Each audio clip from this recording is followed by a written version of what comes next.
Bonjour à chacun, nous reprenons la correction de la partie 1, donc 1B de cette épreuve MINPON 2017 Physique 1, donc commune au PSI, au MP et au PC. Donc voilà, 3 couleurs, mais c'était des parties communes. J'en profite donc pour dire que les parties qui ne sont pas communes sont corrigées de façon séparée pour les filières MP avec la falaise de potentiel, la partie 3, et pour les PC, tout ce qui était résistance hydraulique et écoulement de poids-œil cylindrique. Mais cette partie-là, elle est commune aux 3, donc je ne vais pas relire la totalité de l'énoncé. Je mets le lien, comme d'habitude, en dessous de la vidéo. Alors, je vais peut-être publier la vidéo avant que cet énoncé ne soit disponible à tous, mais il le sera très vite. Donc, on en est à la question 11, et c'est le modèle très classique, le modèle de Drude. Donc, on a un conducteur, un tronçon de conducteur de longueur L de section S, dans lequel il y a un champ électrique E0 et une tension U0 entre deux sections droites du conducteur. Et on nous demande d'établir l'équation différentielle à laquelle satisfait la vitesse des porteurs de charge. On ne précisait pas là, d'ailleurs, le signe de la charge, bon, c'est pratique. Parce que, bon, même si on sait que c'est probablement des électrons, on peut raisonner algébriquement et donc faire pourquoi pas comme si c'était des charges positives. En tout cas, peu importe. On ne nous donnait pas le signe. Donc, question 11. Donc, évidemment, en appliquant le principe fondamental de la dynamique, ne mets pas d'abréviation sur tes copies, hein, à un électron, donc il faut toujours expliquer ce qu'on fait, dans le référentiel du conducteur considéré comme galiléen. Donc, la masse fois l'accélération, c'est donc la force électrique. Le poids sera négligé donc à l'échelle microscopique. Et puis, il y a cette force phénoménologique de frottement fluide. Donc, que l'on écrit moins m sur taux, donc taux, un temps caractéristique. Pourquoi? Parce que c'est m dv sur dt, donc par homogénéité, on voit bien que la constante h, m sur taux, fluide peut s'écrire aussi m sur taux par homogénéité. Donc V de t, donc on va d'abord peut-être orienter l'équation, donc on va isoler le second membre, donc mettre d'un côté tout ce qui dépend de V. Donc j'ai divisé par la masse et j'ai multiplié par taux. Donc équation différentielle linéaire du premier ordre à coefficient constant. On peut la résoudre vectoriellement avec une constante d'intégration vectorielle. C'est ce qui était un peu sous-entendu dans l'énoncé sans vraiment le dire. Donc plus une solution particulière, donc A exponentielle moins T sur taux, solution de l'équation homogène. Solution particulière en régime permanent. Oui, non, je dis que j'ai multiplié par taux, mais je n'ai pas multiplié par taux.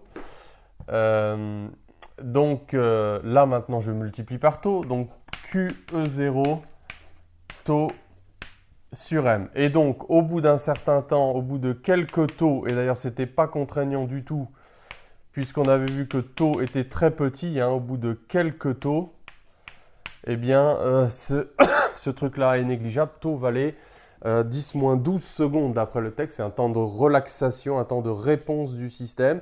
Donc, on est très très vite en régime permanent, donc on nous demandait, c'est pas contraignant du tout. Et donc on pouvait définir donc cette vitesse à l'infini, donc V égale mu E0, hein, et donc par identification la mobilité, coefficient de proportionnalité entre la vitesse et le champ électrique, c'est Q taux sur M par identification. Donc ça c'était la question 12. Donc après avoir rappelé la définition de la densité volumique de courant J0, donc J0 c'est N, le nombre de porteurs par unité de volume Q fois V, son flux bien sûr c'est l'intensité électrique, et donc on retrouve NQ carré taux sur M fois E0, c'est gamma 0 E, gamma 0 c'est ce qu'on appelle donc la conductivité statique. Et le nom de la loi, c'est la loi d'Ohm locale, hein, parfois pour la distinguer de U égale RI, qu'on va redémontrer d'ailleurs tout de suite après. Hein, c'est donc ce qu'on appelle la loi d'Ohm locale, gamma. Donc gamma, c'est NQ carré taux sur M. Donc on relie un paramètre macroscopique, la conductivité, avec des paramètres microscopiques au travers de cette petite relation. Alors, question 13. Déterminer l'expression de la résistance électrique du cylindre conducteur, donc formule très classique, hein, même que tu dois connaître par cœur. Il faut démontrer que R, c'est L sur gamma 0 S. Donc là, voilà, je le mets entre guillemets, il faut le montrer. Alors, on va partir de la définition de la résistance. La résistance, c'est U sur I. U, c'est la circulation du champ électrique E de 1 vers 2. Donc j'ai nommé 1 la section ici, 2 la section ici. Et I, bien sûr, c'est le flux de J à travers la surface. Pas de rond, hein, parce que c'est une surface ouverte. Donc E, alors on peut dire que ça va faire E0 fois L, le champ étant uniforme. J, c'est J0, bien sûr. Un J0, c'est gamma E, donc ça va faire gamma 0 E fois S, E0. Là aussi, le champ étant uniforme, et donc les E0 se simplifient. Et donc, on retrouvait l'expression de cette résistance. Question 14. Léon Chouat indiqua dans un article fondateur que la résistance était un dipôle memoryless, c'est-à-dire sans mémoire, car le signal associé à la tension suivait instantanément les évolutions du signal associé au courant. Justifier cette affirmation. Ben oui, dans la mesure où on a négligé le régime transitoire, on a une réponse instantanée du milieu. Alors évidemment, on se doute bien que si par exemple on a un champ électrique oscillant, il ne faut pas qu'il oscille trop vite. C'est-à-dire trop vite, il ne faudrait pas que sa période soit de l'ordre de grandeur de tau, voire plus petite, parce que là, ça n'arriverait plus à suivre. Mais là, hein, on peut dire que si les variations du champ électrique sont grandes devant tau, eh bien instantanément, V est proportionnel à E. Donc on comprend qu'on a une évolution instantanée. Et d'ailleurs, dans la suite, hein, avec la notion de conductivité complexe qui est sous-jacente aux dernières questions, eh bien, on va voir que cette hypothèse pourrait être remise en question dans des régimes rapidement variables. Hein, donc là, on voit que ce n'est pas très contraignant. On peut aller jusqu'à des fréquences. C'est d'ailleurs l'hypothèse de l'approximation des régimes quasi-stationnaires qui est derrière cette condition. Alors on peut aller jusqu'à des fréquences de l'ordre de 10 puissance 14 Hz, tranquille, puisque taux c'était 10 moins 12 secondes, donc voilà, ça nous laisse une bonne marge. Donc question 15, justement, on suppose maintenant que le champ électrique est sinusoïdal, montrer que le dipôle peut être décrit au moyen d'une impédance complexe Z correspondant à l'association de deux dipôles, et que la tension ne suit plus instantanément les évolutions de l'intensité. On expliquera Z. Donc en fait, c'est la conductivité complexe hein, qui est sous-entendue là-dedans. Donc il faut reprendre notre petit raisonnement, mais remplacer E par une tension sinusoïdale, et puis ensuite passer à la notation complexe. Donc on aura M dV sur dt est égal à QE1, donc cosinus E1 max cosinus oméga t, donc moins M sur tau fois V. Donc on va faire un peu comme tout à l'heure, ordonner ou quoique, on peut dire la chose suivante, hein, c'est la même chose que là, sauf que le second membre est sinusoïdal, donc on va négliger le régime transitoire et ne s'intéresser qu'à la solution permanente en régime forcé. Donc tout ça, il faudrait un peu l'écrire quand même, hein, je vais un petit peu vite. Et passer à la notation complexe, donc associer au champ électrique un champ, alors il faut choisir une convention, hein, on va prendre plus exponentiel, alors je ne vais pas mettre J hein, pour ne pas confondre, on va prendre I oméga t, hein. Bon, on pourrait confondre aussi I avec l'intensité, mais non, on va prendre petit i. Voilà, donc dérivé par rapport au temps, c'est multiplié par I oméga, donc on plonge cette équation dans les complexes et on utilise les amplitudes complexes directement, voilà, hein, c'est tellement classique. Moins M sur tau, V complexe. Donc on va factoriser V, donc ça va nous donner du QE1 M complexe divisé par, je peux mettre la masse en facteur, I oméga, tiens je vais multiplier par tau en haut et en bas, et là Q tau sur M, tiens je reconnais la mobilité statique, donc ce sera élégant de l'écrire comme ça. Voilà, oméga tau étant en termes sans dimension, hein, oméga c'est l'inverse d'un temps. Alors, pourquoi est-ce que... Donc là on aurait une mobilité complexe. On peut définir donc un vecteur J complexe, hein, il ne va plus être directement, il va y avoir un déphasage, un retard. En fait, ça se comporte un peu comme un filtre passe-bas, cette affaire-là. Hein, ça ressemble à H0 sur 1 plus J oméga sur oméga C. Hein, donc c'est la même physique, c'est-à-dire que J n'est plus maintenant directement, instantanément, ne suit plus les variations forcément du champ électrique. Donc ça va nous donner toujours NQV, mais en complexe. Et donc on va avoir gamma 0, hein, on récupère gamma 0, E1, divisé par 1 plus J oméga tau. Et donc on retrouve que quand tau est très petit devant 1 sur oméga, c'est-à-dire de l'ordre de la période, alors gamma complexe est très peu différent de gamma 0. Donc gamma complexe, c'est tout ça.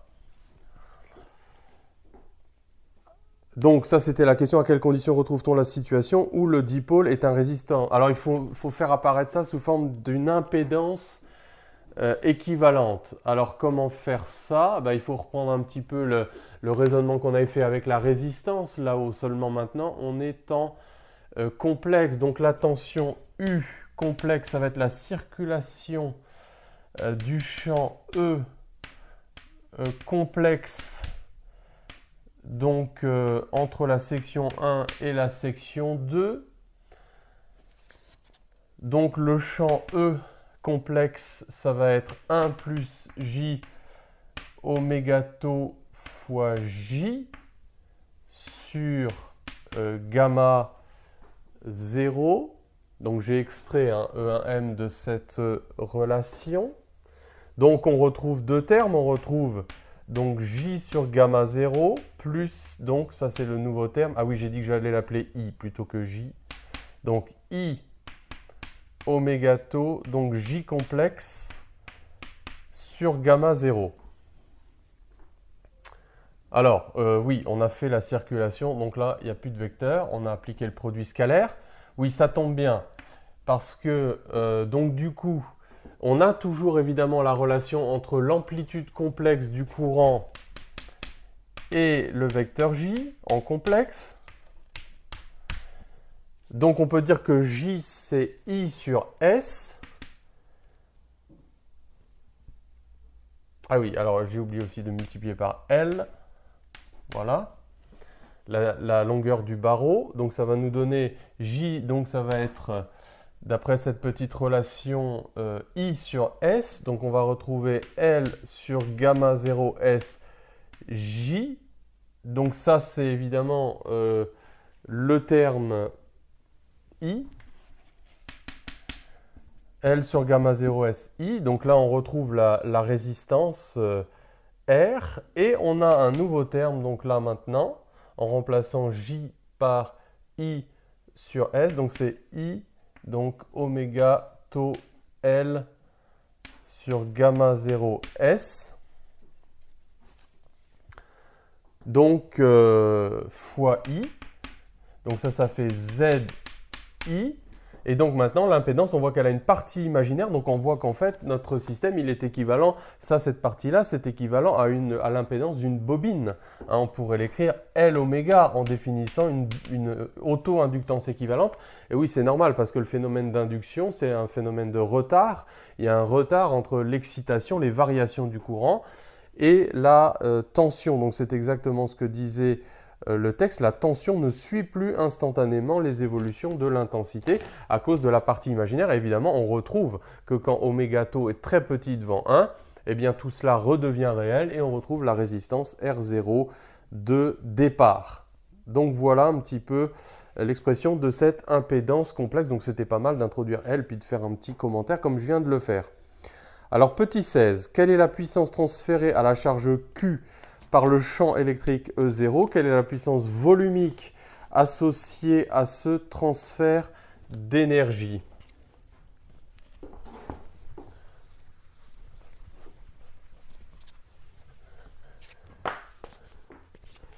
Donc question 16, la puissance transférée à la charge Q. Donc la puissance d'une force, c'est le produit scalaire de la vitesse par la force. Donc c'est bien sûr c'est QE0 fois V. Donc la puissance volumique dP sur d tau, Hein, on veut nous faire démontrer que ça fait J scalaire E. On connaît bien cette petite formule de cours. Donc la puissance volumique, donc c'est NQV. Donc on a multiplié par le nombre de porteurs par unité de volume cette puissance pour un porteur. Et on reconnaît évidemment J scalaire E0. Hein, on est retourné en régime permanent là. Donc c'est J0. Et donc J c'est gamma E0, donc ça fait du gamma 0, E0 carré, ou alors du J0 carré sur gamma. Évidemment, c'est la formule de la puissance joule volumique. Et c'est d'ailleurs ce qu'on va redémontrer dans la question 17. Donc là, il ne fallait pas court-circuiter les questions, hein, ce sont des questions presque de cours. Donc en considérant l'ensemble du conducteur cylindrique, montrer que la puissance qu'il reçoit est P égale UI. Cette expression peut être généralisée au régime lentement variable puisque la puissance instantanée, etc. Alors la puissance, donc nous on a la puissance volumique. Donc pour nous, la puissance totale, ça va être la puissance volumique fois le volume, hein, puisqu'elle est uniforme, cette puissance, ça se voit. Donc je multiplie par le volume du cylindre, donc ça fait SL fois donc, gamma E0 carré. On nous demande de démontrer que ça fait U fois I, donc il faut reconstituer U. U c'était L E0, la circulation du champ. Et puis ensuite l'autre c'était gamma E0, c'est J0 fois S. Donc en regroupant un petit peu différemment les termes, on voit bien que ça fait U fois I. Et donc effectivement, on peut le généraliser dans l'approximation des régimes quasi permanents, puisqu'on a vu que la relation, la loi d'Ohm, elle n'était pas seulement vraie en statique, mais elle était vraie jusqu'à des fréquences tout à fait importantes. Voilà. Alors dans le cas où le dipôle est un memristor, exprimer la puissance qu'il reçoit en fonction de sa memristance et de l'intensité du courant. Alors, bon, dans le cas d'une résistance, hein, ça fait R I carré. Donc on se doute un petit peu que comme le memristor, la memristance est homogène à une résistance électrique, ça devrait fonctionner un petit peu pareil. Donc, alors qu'est-ce qu'on avait comme information sur le memristor? Donc P est égal à U fois I. Donc U, c'était dφ sur dt fois dq sur dt. Or, ce qui définissait le memristor, c'était la relation dφ est égal à m dq. Donc ça nous fait du m fois dq sur dt au carré. Donc ça fait mi carré. Voilà, donc on est conforté dans notre idée que la memristance est bien homogène à une résistance.